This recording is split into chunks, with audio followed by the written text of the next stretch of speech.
We continue our in-depth look at Islands of Adventure by looking at 2 of the rides in Marvel Superhero Island on episode 352 of the unofficial Universal Orlando podcast.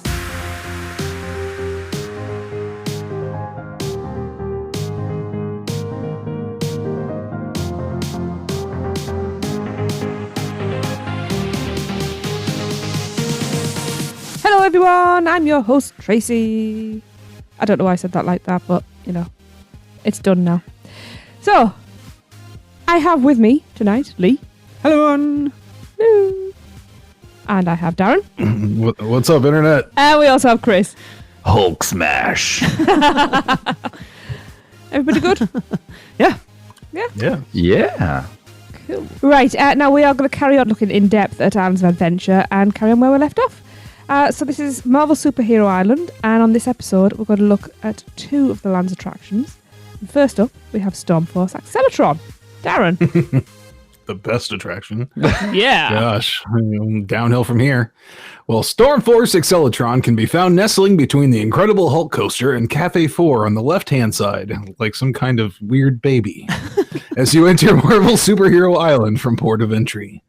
It's a teacup-style ride, which makes it think like it'll be fun, but it's not. Built by Mack Rides. Teacup on steroids.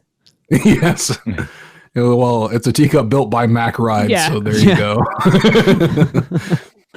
They're like, you want a teacup? We got a teacup, no problem. We only got coffee cups and espresso cups.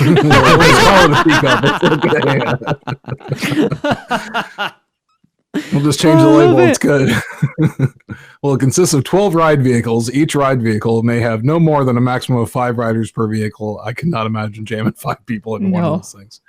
The ride can reach up to 10 miles an hour and last a total of 3 agonizing minutes. It feels so much longer.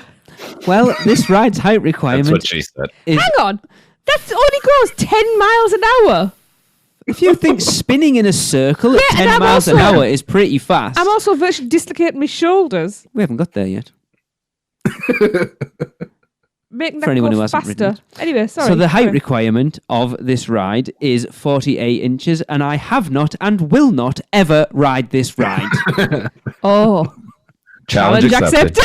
Right? At this point, other than the stuff that's opened since the last time we were there, I'm pretty sure this is the only ride at both Islands of Adventure and Universal Studios Florida that I have not ridden. We are going to have to try to like Mr. Bean him onto this ride. I can tell you now, he will Just fire whiskey. Oh no, that's definitely not a good idea. It'd be bad enough without it. To put fire whiskey in me and put it on it would not be pretty. Oh man! Now we're gonna have to use a lot of distractions, disorientation, make him think he's in another area of the park. Yeah. Here, sit down on the Hulk. Oh, yeah. Sorry about that. Oh, you'll be sorry. Trust me. Bribery's coming up. So the attraction opened at Marvel Superhero Island on May 28th, 2000, a whole whopping year after the opening of the park. In the attraction, Magneto, the arch enemy of the X-Men, is threatening the world as usual, and Storm and Professor Xavier recruit you into the Stormforce Accelatron, a device that they hope will stop Magneto. Yeah, we don't know how, but apparently it does. Yeah. Like I was telling Lee before we started here, is that I didn't even know there was like a theme going on in this ride. I thought it was just get on and ride. No. I mean, I couldn't hear. Very elaborate. Yeah. Storyline. I couldn't say anything because I was going too fast. Couldn't hear anything because, well, everybody was screaming around me. So the planning for Islands of Adventure began in 1991. The original concept for Marvel Superhero Island was to be Gotham Island as part of a larger DC Comics themed area. Now, after that fell through, Universal reached out to Marvel, who were in dire straits at the time, and were brought the Marvel Superhero Island that we know, even though many of the ride concepts were initially floated. Yes, the queue isn't much of an experience, much like the ride. Sorry. Or even much of a queue, to be honest. Yeah. There isn't a queue at all, I don't think. It's concrete. But it originally explained through live-action comic panels that Magneto, a villain of the X-Men, has returned to threaten the world. Storm gives word to Professor Xavier, who decides to launch riders on his Stormforce Accelatron for no reason. While Storm gathers the powers of Mother Nature in an effort to stop Magneto. If by the powers of Mother Nature she means vomit, then Yeah. Why do That is- people need to be on? I've never seen an episode of X-Men where they used people as the tornadoes. So we have a grand machine, but see- it's missing one thing. Humans. In 2 weeks' time, we will talk about an attraction that's very similar in theme, but makes much more sense while you're on it. Yeah. So was People Shrek. Nado the prequel to Sharknado? Maybe. I was going to say Peep Nado, but that sounded even worse. On the ride itself, riders board a circular-shaped cars, which are colored either purple or yellow. Each car has a large wheel in the center, which riders may use to turn or hold on to during the course of the ride. Once riders have been seated, Professor Xavier and Storm explain the crisis going on and give guests the instructions on how to use their Acceelatrons. By turning the vehicle around as fast as possible, this will aid them in stopping Magneto. How? Why? I don't get it. It's funny just reading it. I'm not gonna lie. Of course, once the ride begins, riders are spun around in circles, because it's a teacup ride. Well, you can't spin in a square. On a spinning track, of course, because it's a teacup ride, which should be no surprise, as it's a teacup ride. In there. You He idiots! even capitalized it. Oh my god! He knew future Lee would be arguing with himself. Oh. You want to see his face? And as Tracy kind of hinted at earlier when she was talking, guests can affect how much the vehicle spins by turning the steering wheel in the middle. Tracy, how much does that actually affect It does. Jaden flew out. Okay. All the way. Yes. I had to stick my leg over her legs because I wasn't giving up. And I came out and I swear my shoulders doubled in size from the effort I put into dragging those around. I must admit, I made myself feel a bit queasy and I never feel queasy on those things. Have you been on the Mad Hatter's teacups at Disney? No. Are you Queue- sure? The queue was too long. So no. I think the kids Maybe. went on. I thought you went on it Yes. with him. I don't remember. No, I don't think so. Anyway, Anyways, He needs humans to make tea in that ride. maybe human tea. Humanity. if that's not enough to set you off, then we've got sound effects and flashing lights to add to the attraction to simulate lightning and thunder, as well as the overhead power generator. Oh. At the conclusion, Professor X informs riders that they are successful and Magneto is retreating. Riders then exit the vehicles and may or may not throw up everywhere. Lee, I'm looking at you. I know. So epileptics beware. I feel Yeah. like Magneto sees this. He's like, man, if he does this to his own friends, screw this. I'm leaving. Yeah. What they're going to subject me to if this is what it does to his followers. Yeah. I suppose at some point, just the completest in me. Oh, he's saying it. But- Go on, say it. I have to, but I think I might have to go on it on my own because there's no way I'm getting into one of these things with you. Oh, no, you got to have all of us in there at the I same think we all have to be with you and live stream this. Yes, we got to fit 5 people in there. So. Michelle, just in case you're listening, this is not going to be part of the Weekender. I am putting it Michelle, down if you're now. listening, it is. 4 of us and 1 lucky podcast listener. Lucky or unlucky, it depends. If you sat Well, straight well, across from yeah. me, you won't be looking. I once did what we call a Starship Enterprise Oh, good ride God. over here, and they're basically like cars that sit on a big wheel, but they're on a hinge. So the wheel's flat, and the cars hang underneath, and they're round, like all round in a circle, and you sit one person between the other person's legs. And my best friend at the time dragged me on them at Flamingo Land, and if we had have been going round in circles for about 10 seconds more, I would have thrown up all over his back. Because that was one that goes upright, isn't it? Oh So my- it goes like a Yeah, really fast so it Ferris starts wheel. off flat and it spins round, and then eventually it tilts up, so the wheels and yeah, it was not fun. It ruined me for the rest of the day. I used to love that ride. Anyway, back But to the park. there's not much to discuss about this ride. It is what it is. It's It's a bit pants, a- but you can go fast. a Weird ride. carnival ride in Yeah. a park that doesn't have any other weird carnival rides, really. Yeah. So. yeah. It's just weird how it's like tucked back in what feels like a storage area. I've always felt that's a That's bit it. of a Yeah, weird it's area. not really There's no theme front in and it's foremost, just is there? no. It's Yeah. just Yeah, it's like It's like you're going to the bathroom. Oh, let me ride this. yeah. it's like the guy, whoever made the park, just like lost a poker bet, and they were like, "Oh, I have to put this in somewhere." Okay. Yeah, I think it was a case of they spent the money on the Hulk and Spider-Man, but they wanted more than 2 attractions in that land, which is funny when you look at how the thoughts of the park have changed. That when they built Diagon Alley, they only put 1 ride in. Yeah. Yeah. I guess you consider Doctor Doom as kind of a carnival ride too.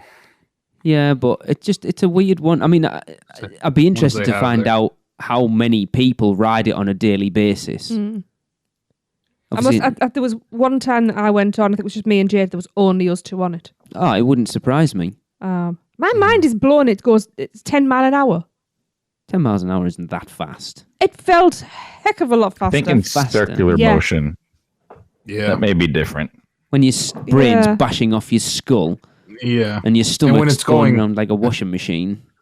And you're doing circles, like you're doing a circle and then a big circle at the same spinning time. within so I think the that circle, kind of adds the G-forces to it. The whole thing spinning What do and you then think? your individual You spin, cars spinning. They're going round in a circle on a platform that's going in a circle. So it's like a circle in a circle. It's like Inception. I'm sure there's some like talking math about it. There's like math professor listening to us right now saying, no, it's this fast. So if you know the speed for real. Yeah. The relative speed is 13.5 miles an hour. Dr. Frink? Yeah, there's not much you can say. It is what it is. I was going to bring something up. Funny. Am I right? Sorry. Oh, yeah, I probably would if I'd wrote this. Am I right in thinking that Marvel Superhero Island has the most amount of attractions per island? Has anywhere else got Zeus? Zeus has got 4 as well, hasn't it? High in the Sky, 1 Fish, 2 Fish, Carousel, and Cat in the Hat. Wow. That's impressive. Oh, yeah. But They got a show. 4 attractions They got inside 4 a in land. show. And a big kids area. It's Not a big And kids an area, a arcade. large kids area. Yeah, it's An got arcade. quite too. a lot going on in it Yeah. compared to a lot of the other lands. Yeah, that's true. Yeah. I have, and 2 restaurants. Yeah. I was just thinking that, yeah. Yeah, there's There's a lot lot going more on to- in it. thinking about how much time we spend in there relative to the rest of the lands, and it's a lot of time we spend in Marvel. Yeah. Well, while we wrap our heads around that, we'll take a quick break. If you guys are ready to go to Halloween Horror Nights or just a wonderful trip at Universal or anywhere, your team at Mouse and Muggle Travel Company would love to help you. So just send us an email to info@mouseandmuggle.com and we'd be glad to help you go anywhere. Okay then, welcome back. We're moving on now, and we are going to discuss the Incredible Hulk coaster. So, Let's talk about something that's worth talking about. yeah. The Incredible Hulk coaster is not only one of the first things you see when entering Universal Orlando, but it can be seen from many areas outside the resort as well, making it a huge draw for guests entering the park. But the Hulk was not the first theme that was considered for this iconic coaster. Did you know that? Yeah, I wrote this. Okay. Well, the original concept saw it being themed to the Silver Surfer, with one part of the ride seeing guests enter a huge projection dome for a battle scene. But the creatives eventually settled on the Incredible Hulk. It's interesting because if you go online and Google it, there's concept out there for it, concept art for it out there. It just makes so much more sense too. It really does, really- yeah. For the Yeah. Silver Surfer. It would have been just awesome. the way he travels and everything, Yeah. it just makes a lot of sense. And that dome sounds awesome. Do you think at the time, though, the Silver Surfer wasn't particularly well known? Had No, I mean, I fantastic. still don't think. Yeah, but at least he's been in a film at this point. We've had him in that crappy Fantastic Four 2, Yeah. Rise of the Yeah. Silver Surfer. But was that? I think he would live on the 90s nostalgia of the comic books, because I think any kid that was anywhere near a comic book or knew that Silver Surfer was awesome. Yeah, he was super cool. True, It's like the best. but He yeah, doesn't see, ruin it by talking. He just that Fantastic Four film surfs came around. out in 2007. So when this was about, and they've obviously gone for something the Hulk, which is, even if you're not a comic book nerd, Yeah. you know it's- who the Hulk obviously. is. Yeah, definitely more recognizable. And then, I guess it worked out, with the storyline or whatever, but I think the Silver Surfer would have been much better. Here, fun fact: there's a Silver Surfer roller coaster in Europa Park. Is there? Yeah, I don't think it's related to Marvel, but it's a B&M coaster. Interesting. Yeah. We should go. We should go. I'd love to should go go. to Europa Park, actually. Yes. But yeah, it's interesting to think all the way back in 1999 that they were talking about doing sort of a projection dome around a coaster vehicle when you consider it's like quite common now. Oh, yeah. Yeah. But then... Like Tron. 20 years ago. Yeah. I'm thinking of. It would have been a lot like the Tron coaster before it came out. Yeah. You think like basically what Gringotts is, the Mummy's kind of that, I suppose. Forbidden Journey's kind of that. It's like the ride now, isn't it? And you're talking 20 years. Well, actually, probably when the initial concepts, you're probably looking more like 30 years ago. Perhaps, yeah. Mm-hmm. So yeah, going back on the ride, it has changed slightly since its initial opening way back in 1999. But going through that original attraction, here are a few of the stats if you want to know. So the highest drop was 104.9 feet. It reaches a top speed of 67 miles an hour, which is still pretty fast as coasters go. Yeah. It has 7 inversions, and this is the thing that always blows my mind about theme parks. You queue for like an hour and a half to get on something that lasts 2 minutes and 15 seconds. That sounds long too. Which is crazy. Mm-hmm. Yeah. Yeah. Well, that's such a long ride. Yeah, I've just queued. Like 7 hours. To put it into perspective, when we first went to Alton Towers, we queued 2.5 hours to get on Oblivion. And I've stood and counted it. Oblivion from start to finish is 20 seconds. Oof. Yeah. And like, is it really worth it? But anyway, apparently it reaches at its height 4 Gs as well, which is a lot. That's a lot.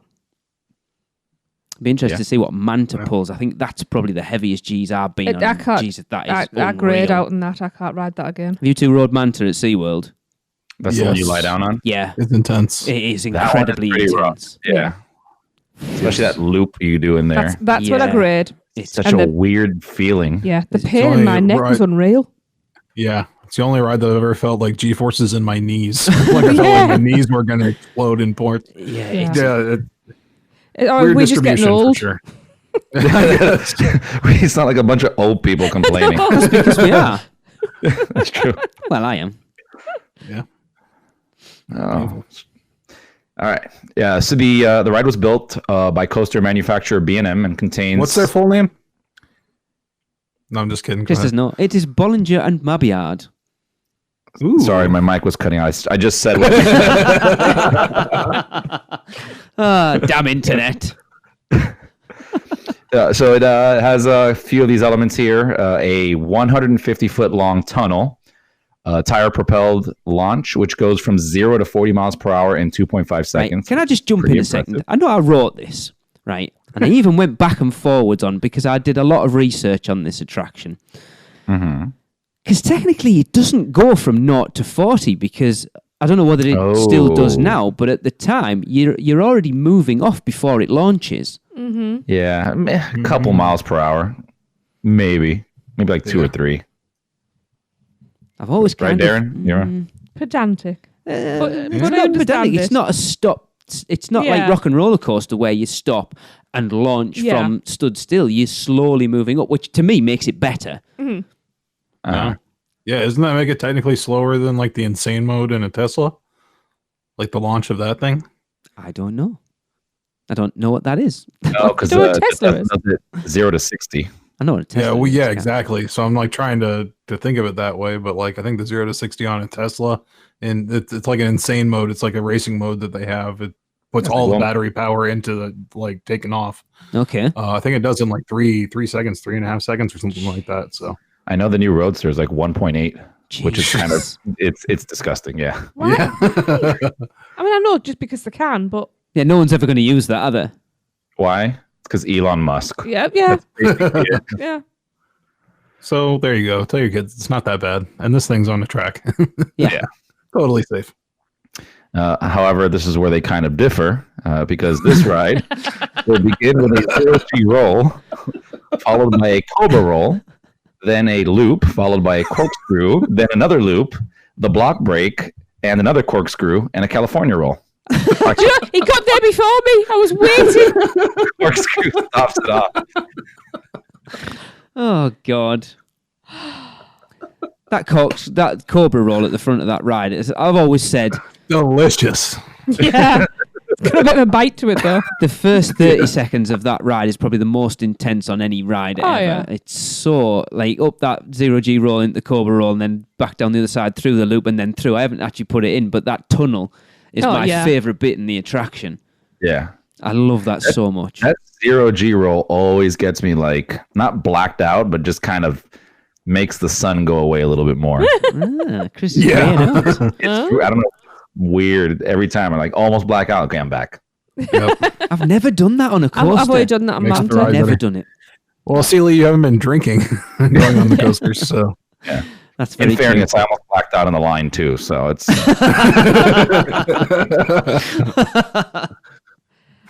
I think Lee's going to go to grey out on Stormforce Accelatron. Oh, I might do. Oh, yeah. I might die. Well, just as long as I know what the insurance policy is. The ride opened with Islands of Adventure on May 28th, 1999, and after a nearly year-long closure, reopened on August the 4th, 2016. The ride's height restriction is 54 inches.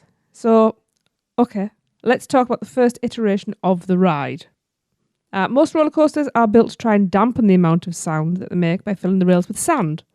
The prime example of this was the Dragon Challenge track that ran behind the Sinbad show in Islands of Adventure. So the sound was dampened so that when the Sinbad show was being performed, the coaster's sound didn't interfere with the performance, which, you know, makes sense. Well, the interesting thing about that, Tracy, do you remember how we found that out? I don't. It was actually when we were having our pre-recording chat with William Kidd, the composer of the That's music right, for Islands of yes. Adventure. It was actually him Yes, that told us that's that. right, yeah. Yeah. But yes, with the Hulk, the opposite was done. The rails were left unfilled, and this gave the ride its now famous roar that can be heard from all around Universal Orlando Resort. And Could be heard. Could be heard, It yes, can't could. be heard anymore. It's one of the best sounds ever. It just gets you so pumped when you're walking up to Islands of Adventure and you can hear that roar first thing on a morning. It's so awesome. Yeah. Yeah. Yep. In creating the ride, the designers of the ride wanted to simulate being shot out of a cannon. Therefore, a unique launch system was developed by Universal Creative and MTS Systems Corporation. That's Martin Transportation Systems. In case you're interested. Is it?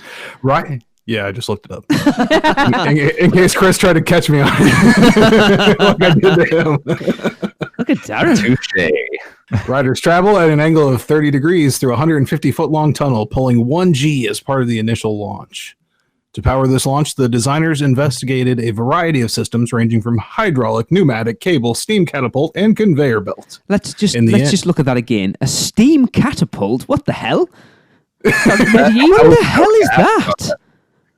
Well, they put coal inside of a fire, and That doesn't sound Have at like that doesn't sound like a modern thing, does it? It's like if you had Islands of No, Adventure 1954, maybe. I think even earlier than that. I think you'd look like 1800s. It's just bizarre, isn't it? Yeah. Wow, that's really interesting. Well, in the end, a tire drive system was selected, where 230 electrical motors power a set of tires that pinch the train's underside Ooh, to provide propulsion. And that's what happens. It goes, woo! And just launches off. It's like when And you they nip had someone's to- bum and they jump. Yes. Yeah. And they had to disguise that sound, so that's why you get the roar. They couldn't have the Hulk going. Oh, I think that would have been fun. As the system required 8 megawatts, no gigawatts of power to launch a train, the park built several customized motor generator sets with large flywheels. Without these stored energy units, they would have had to build a whole substation and risk browning out the local energy grid with every launch. That was The browning launch out. system, where you'd, yes. No, it's where the lights like dim but don't go all the Oh, way yeah, out. we get that all the time, are you? Yeah. that's the whole brown out. launching. Yeah. Might All be. we did was we subverted it. We're using the UK as our other substation. Yes. Oh man. The launch system made the Incredible Hulk the only B&M ride to feature a launch until the opening of Thunderbird at Holiday World in 2015. Wow. But unlike the Incredible Hulk, Thunderbird uses a linear synchronous motors launch system that was designed by B&M.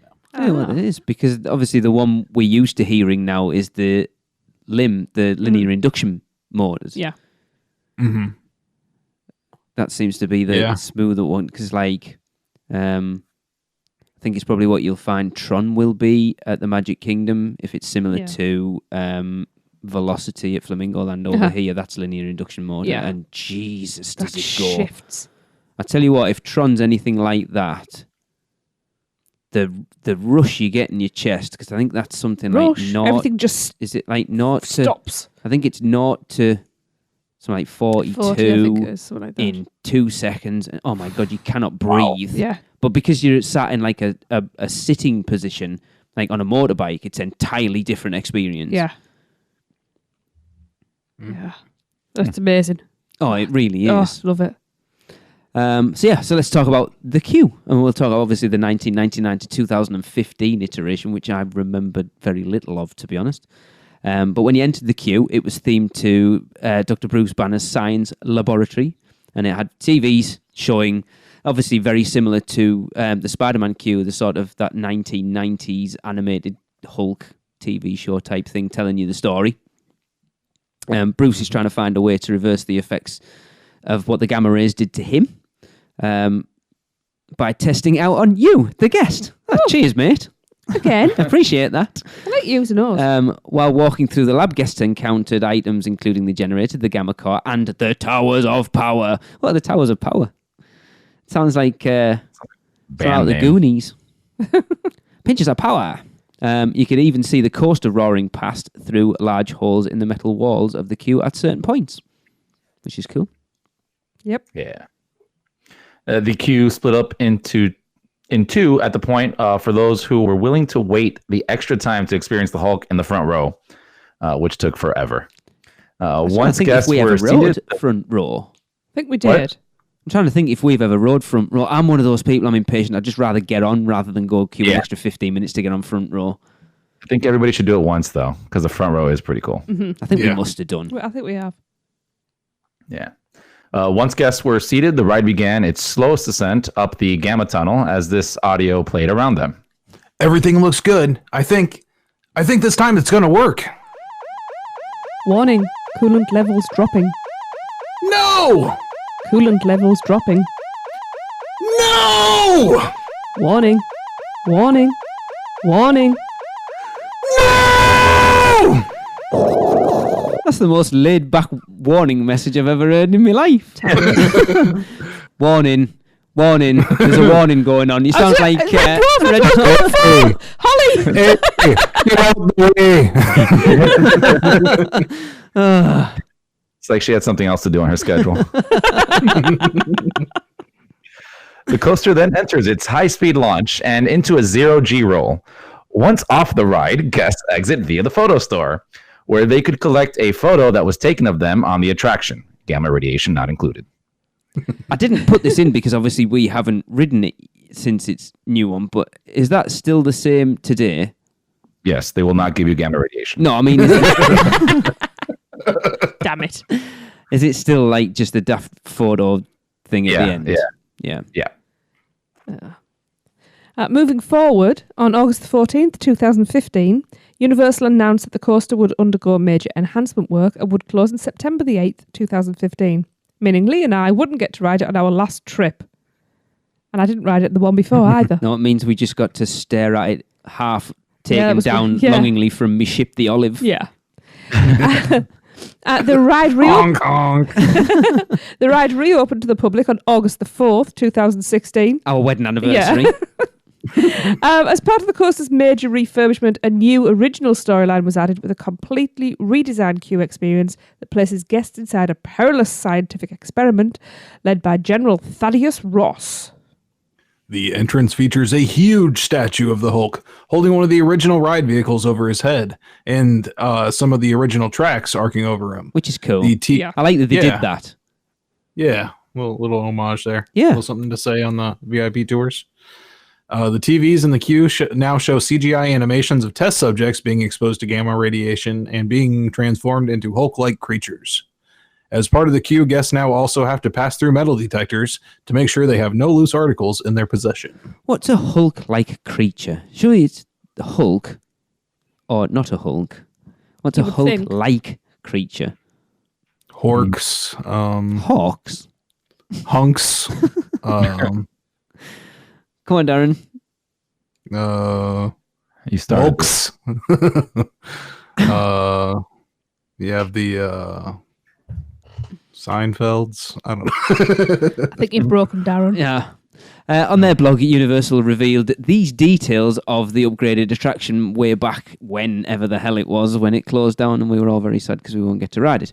But obviously they said there's a massive new marquee. So they said from the moment you walk up to the beloved coaster, you'll see the huge changes that were made to the attraction. As you enter the ride, you'll pass underneath a towering figure of the Hulk using his colossal strength to hold up pieces of the coaster's track. And fun fact, these track pieces were salvaged from the original ride. So that's changed then. Because it's a car it's holding up, not pieces of the track. Yes. Interesting. Yeah. The new original storyline, General Thaddeus Ross is calling for volunteers for a new experiment. Your only warning is that you'll be subjected to high levels of gamma radiation through a process called Hulkification, a potentially life-altering process first introduced by Dr. Bruce Banner. Potentially life. Yeah. Darren and I both went to the same place. No, I think it's a fair point. There's a fair chance it will. No, there is a chance that your life will continue as it always is if you are already a WWE superstar. The end result is to give subjects magnificent strength and a forceful amount of energy. Will you emerge as the military's next super soldier or something else entirely? A gibbering, throwing up mess. Just slime. One or the other. He's holding part of the ride vehicle. Yeah. Okay, I It just says want to the make sure. track's in there, doesn't it? Yeah, the track like goes around it. To the vehicle. but- yeah, it's kind of like he's ripping it off of the track section. Ah. All Okay. right. Okay.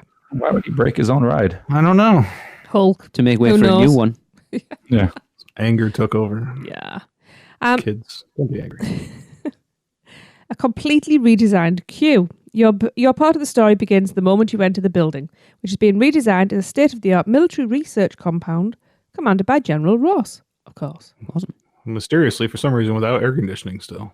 Yeah. In Florida. How state of the art. Inside, General Ross is conducting an array of questionable bioradiological experiments. You'll want to just hop right in there. And you'll pass by laboratories containing high-tech equipment his team uses to execute his mysterious tests. Now, do they execute the tests, like complete the tests, or do they kill whatever the tests? Well, that's what it says. Execute. That's up to you. Yes, it does say execute. Next, you'll arrive at the Gamma Core, an intense energy source that sends pulsing waves of radiation upward to fuel General Ross's experiment. Not to worry, a thick pane of glass will protect you from direct exposure to the radioactive core. Whew. That's God. relief. I feel much better now. Because, Unfortunately, it increases the temperature by 50 degrees inside the building. As you move along, you'll witness the transformation of your predecessors as they undergo the perilous Hulkification process. a totally new ride vehicle. Now, from there, you'll step into an entirely new ride vehicle. Hey, what a surprise. The changes start with its sleek, modern new look.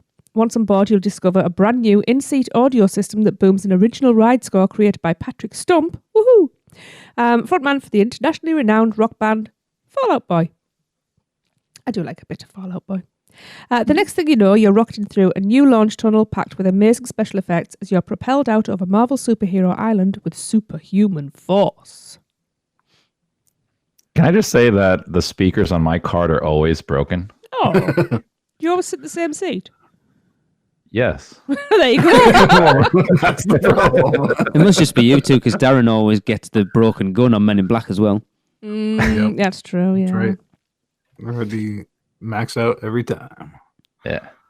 So as Tracy said, they also added an on-ride soundtrack created by Fall Out Boy's Patrick Stump. On the Universal blog, he stated, For me, it all started with the ride and the story. I wanted something that complemented the experience you'll get at the theme park, but also took you on the journey in its own way. Plus, I utilized some strange angular properties to kind of emulate the hyper-chiseled, squared-off way Jack Kirby would draw the Hulk.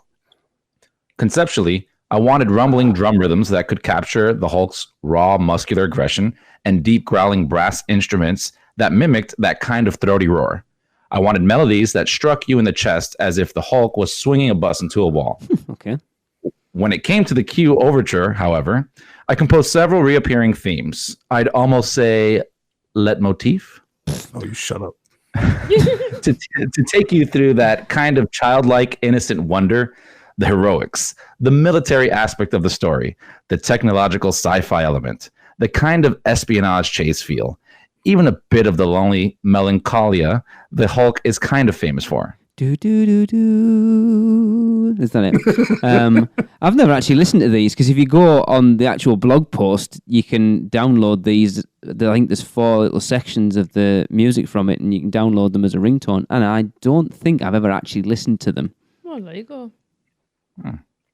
It sounds like, down in with the haven't you people ever heard of? Hulkification process. Just joked. I went to speak and laugh at the same time and nearly died. I can't actually breathe. Oh, no. Hulkification process. That's what's happening. No, taking over. She's wearing green. And her hair's green. Oh my God, it's happening. Oh, no. It's very slow. During the enhancement, the ride was completely retracked, but one thing was removed that many fans were sad about, and that was that signature roar. Now, as the Hulk trains emerge from the launch tunnel, you actually hear the Hulk roar. Now, what do we What are your feel thoughts on the roar? of how it was compared to how it is? Because it's weird, isn't it? Because it comes out and it goes, roar, like the actual Hulk roar. It's kind of weird. Yeah.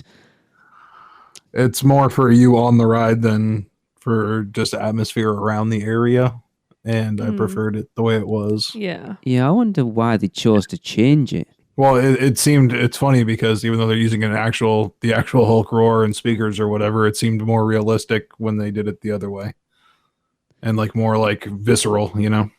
See, I wonder because I remember ringing up to book our character breakfast at Confisco Grill way back in 2009, and it turns out the little booth where the guy answers the phone to book said breakfasts and dining reservations was right underneath the Hulk, and he couldn't hear jack of what I was trying to say to him because the Hulk kept going over the top of him. So I wonder if that played into it a little bit. I'm not quite sure why they decided to put it there, but oh my God, I can't imagine that must have been an easy job. That one guy's like, finally. And he has to deal I'm with sorry, it. Sir. Where? Now all he has to do is deal with it every 2 minutes and 15 seconds going, yeah. They put a speaker at his desk. I would preferred it to have left it where it was. It would be actually interesting to get, you'd probably never get an official word on it, but to find out why they actually changed it. I don't think we'll ever know. Yeah. Do not. One other thing that was added to the attraction was an incredible light package that makes the Incredible Hulk coaster a sight to behold once the sun goes down, if it still is open. Yeah, if the park's ever open once the sun goes down. Yeah. It's true, though. It's weird, because we've said it on the show quite a lot with this, and then with Kong, that they've added these light packages to make them more of an experience at night, but Islands is very rarely open past 7 o'clock. That just tells you these ride manufacturers have amazing sales teams. Yeah. Yeah, can we upsell you this light package? Oh, yeah, we'll take it. Yeah. The biggest example of that is in the other park, it's Men in Black. Like, that is just a big square building during the day, but at night it's awesome. Yeah. Like with the lights on it and the streaks and projections and everything. Yeah. I don't think I've ever noticed. Yeah, check it out during Horror Nights sometime. Oh, but Horror Nights is different because they project stuff on for Horror Nights, don't they? No, well, they might put like the logo or something on the corner, but the building itself is, you'll see it. Yeah. I think I've obviously looked at it and just assumed it was all Horror Nights projection Maybe. rather than looking at it being. Yeah. Yeah. Well, there you go. Because like Rip Ride Rocket's the same, isn't it? You know, the light package on that makes it look awesome at night. For how much people complain what an eyesore it is during the day, I think at night it really does fit well in the park. Because I think you don't see the track as much, do you? You just see the lights, and it is pretty cool. Yeah. Yeah. Awesome during true. the concerts to see it. Yeah. Like, Yeah, looking back totally. there. Yeah. Very cool. You know, the fact that it was closed the last time Tracy and I were over, we haven't ridden it. Well, Tracy, you haven't ridden it since 2009. No, because it did me neck in. Wow. Yeah. It has not gotten any smoother since Well, then. that was the question I was just going to ask. How much difference has that retrack made? 0 to none. Really? Wow. Yeah, it's still a pretty rough ride. Yeah. I say you feel it less in the front, actually. That's Okay. one. Because you get the G-forces and everything in the back. Like the front with the launch, I think is probably the least jerking around you're going to get. Okay. But the back of it does whip around like crazy. Mm-hmm. Yeah. It could be different for everybody when they ride it, but at least for us, when we go and ride it, it's just as rough as it was before. I think they need to add some like cushionier head pieces. So a word. Yeah. Cushionier. It is now. Is now. Yeah. It's still No, not getting around. It does, and that would help out a lot. But I don't know. Like it's one of those ones you have to kind of like anticipate what's going to happen, and if as long as you do, you can move your head around in such a way that you won't. Yeah. Yeah. It hurt really bad, but you have to be paying attention to what's going on. Yeah, I find a And lot. don't try to look to the side ever. No. Ooh. I always remember riding the Hulk. I think it was in 2005, and it was. I think we bought some stuff because we were planning on heading out, and it was like a 10-minute wait. So we went, bugger it, we'll go and jump on it. And I think it was when I bought my Hands of Adventure hoodie. So I just shoved the bag up my t-shirt and got on the ride. And the guy next to us, when you come round the last, it does that weird little back and forward shimmy thing as it before it comes into the. He undid his buckle. He had his cap, waving his cap around him one, and I'm like, "What the hell are you doing?" Crazy, crazy man. Yeah. But yeah, I haven't ridden it since 2000. I think I only rode it once in 2013. That's when Jade and I rode Stormforce. If I remember rightly, in 2013, Darren met us later than expected in Hogsmeade because it Fell was like asleep. a 5-minute wait. No, it was a 5-minute wait. And he went, I'd have been here 5 minutes ago, but I've just jumped on the Hulk as a compass because it was. So yeah, fair enough.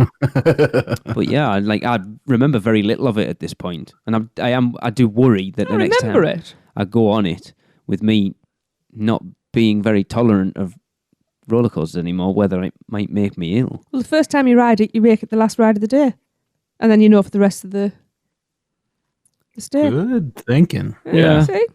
Pro tip. It should be all right I'm the brains and the pretty one in this family. because it was my favourite coaster anywhere for the longest time. Because like I say, I think that the launch out of the tunnel, the 0G roll, the Cobra roll, then down through into the loop into that tunnel was just fantastic start to a coaster. It really packed everything in that first 30 seconds. Yeah. Yeah, that, and then after the brake hill, I think it's just a really kind of weird thing. Like it does like the brake hill stop, and then it just does like one more roll, and then you're done. Yeah, and it's kind of weird that it's kind of backstage as well. You can see like team member parking lots and stuff. It's kind of weird. Yeah, that is true.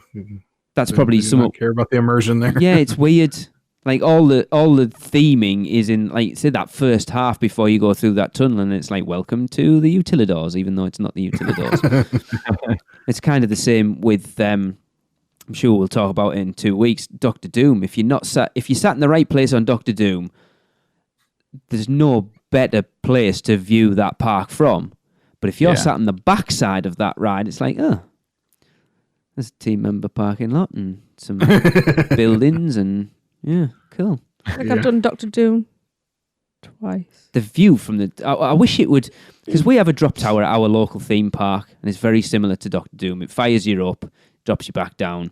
See, I don't like that That's what I don't like is the firing up. And It drops, not a problem. It has an A mode and a B mode. And B mode is it fires you up, drops you back down, fires you up, drops you back down. Pretty much the same as Doctor Doom. Then A mode is it does that, and then once it goes to drop, it stops and it hikes you up to the top, holds you at the top for 10 seconds, and then drops you the full height. I wish Doctor Doom would do that. Oh, yeah. That would be nice. Mm-hmm. Just to be able to see that view from the top a little bit more rather than because that initial launch on it is pretty intense. Anyway, Yeah. Oh yeah. Yeah. we're not talking about Doctor Doom No, we're this not. week. But yeah, I'm looking forward to getting on the Hulk again. Like I say, it's been 6 years since the last time I rode it. Yeah. It's 10 for 10 you. for me. It's crazy. Wow. That is crazy. I know there was a lot of talk that when they did the re-tracking and more so the queue, that they seemed to take out a lot of the actual Hulk references in it. Yeah. Like to see the actual Hulk himself is the front statue. That's it. Really? Yeah. Yeah, the rest is like these weird experiments that they're doing, like on a pizza delivery boy, and just people that walk into this Hulkification machine. Turns That's him the one into Chris was really sad about. He's like, why has it got to be the pizza boy, man? Yeah. Just strange why they... Future-proof themselves for a change of... Well, that's what a Feeling? lot of That's people what- said, didn't they? Yeah.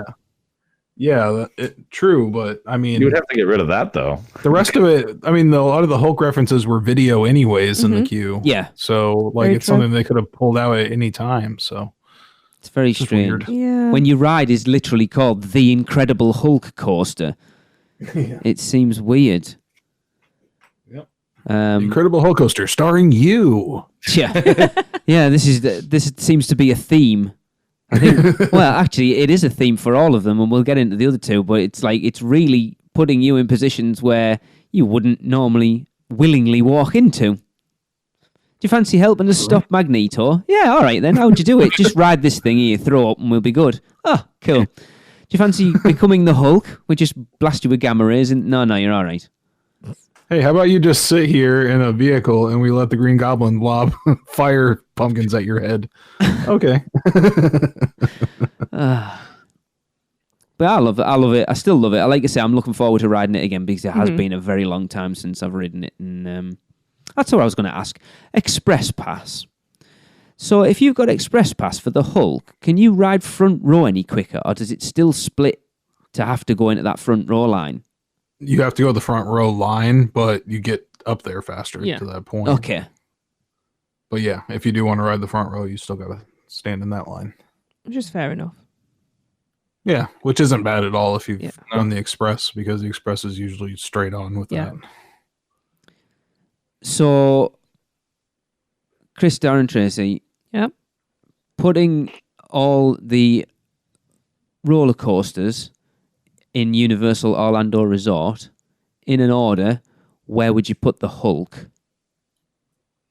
Because I haven't ridden it for 10 years. Do like old coasters count too? No. Well, Okay. I can't say where I'd put it now because I haven't ridden it, so I have no experience of the new. It's Track. right. It's exactly Still the probably same at as the the old top. one. Yeah. I'd still probably put it at the top of the coasters. It's Yeah. I still have Um, right up one. I mean, how many coasters What is else? there? Actual Do you coasters. class Rip Ride Rocket. the Mummy, Rip Ride Rocket? There's actually not many now, is there? No, No, Do you class Gringotts as one? I suppose. a few no, not at stretches. all. Really? You're desperate. No. Funny Yeah, but coaster surely, Darren, track. if you class the Mummy as, surely you've got to class Gringotts as. No, because the Mummy has actual like coaster segments, and I will argue that Gringotts doesn't. It just like has a couple of, like fast moving from one side, like from scene to scene, but it doesn't actually incorporate any like coaster elements. Like You have a drop, Kind a teeter-totter drop. yeah, at the very beginning, that stops immediately after that. True. This At a sounds show like scene. Q-Line all over again. I Yeah, I don't put it think in so. second I place. Chris? I guess we were out of two because we were only counting Rip Ride Sorry, Rocket. second. And Oh no, I'm not counting. That's 2 Yeah. out of 3. you're counting the Mummy then. Yeah, Mummy's number 1. yeah. What? Ooh. Getting faces. 2 or 3, maybe. Rip Ride's still up there as like my favorite. Good lad. Good lad. I knew I liked Chris. Ugh. Darren, when was the last time you rode Rip Ride Rocket? I wrote with you guys when I got strangled by my lanyard. When was that? Don't remember. When didn't Last we time? do it during the RIP tour? Yeah. We all went on. Yeah. Oh, yeah. Yep. Actually, yeah, I placed That's third. when and the thing went down, and my RIP lanyard actually was like it got like caught in the thing, like the Oh, Christ. where it comes across on the side there, and yeah, I was like getting strangled by it the whole ride. It was fun. That's not good. I'm determined this year that I'm going to get one of the secret tracks done. I'm going to write one on my hand, and I'm going to do it. Oh, Okay. Rather than I saying thought I'm going to do you're the going to secret get like a tracks. track of you singing on it. Yeah. We can see if we can get that happening. I don't think that's going to happen. Hmm? But I'm determined to I do think it. it's something we might be able to do. Let's get Mike Aiello on the line. I'm sure, yeah. I'll talk to Blake. All right. So first, we're going to get you to Rising Star Karaoke. Yeah, recorded Get a there. couple drinks in you. We're going to sing. Yeah, record you singing, One day we will get there. and then that's going to be a Rip Ride Rocket track. They can do it all in house. Yeah. Right. I think we've exhausted I that don't think really. there's much else to No. say, is there? Now, before I wrap up the show, don't forget UUOP The Weekender tickets are still available. And if you are interested, head to UUOPTheweekender.eventbrite. That's bright, BRITE.com to get yours. They are selling out fast. Yes, the weekend is the 4th to the 6th of October. Won't be long. Scary, scary. We actually had our first sit-down meeting with Mr. Kabursky last Oh, week yes. to sort out start putting ideas in place for the scavenger hunt. It's going to be quite intense. Well, no pressure. Oh, in a good way. Yeah. Just putting pressure on us to create something really intense, but that's okay. It's not us. I don't think we're doing anything about it, are we? We will be. Anyway, So yes, in two weeks we will be continuing this thread and we'll be discussing Dr. Doom's Fearfall and the amazing adventures of Spider-Man. cool. Looking forward to that one. Yes, me too. So that's going to do it. So for Lee, Darren, Chris and myself, this has been episode 352 of the unofficial Universal Orlando podcast. Cut, print, that's a wrap for another episode of the unofficial Universal Orlando podcast. Never miss a show by subscribing on Apple Podcasts and leave us a rating and review while you're there. Not an Apple user? You can listen on Stitcher, Spotify, YouTube, iHeartRadio, or your podcatcher of choice. Email us any questions or comments to podcast@uuopodcast.com. Follow us on Facebook, Twitter, Google+, YouTube, Instagram, and Pinterest. Just search UUO Podcast. Keep up with the latest news, rumors, and updates on our blog at uuopodcast.com. Thanks for listening. See you next week.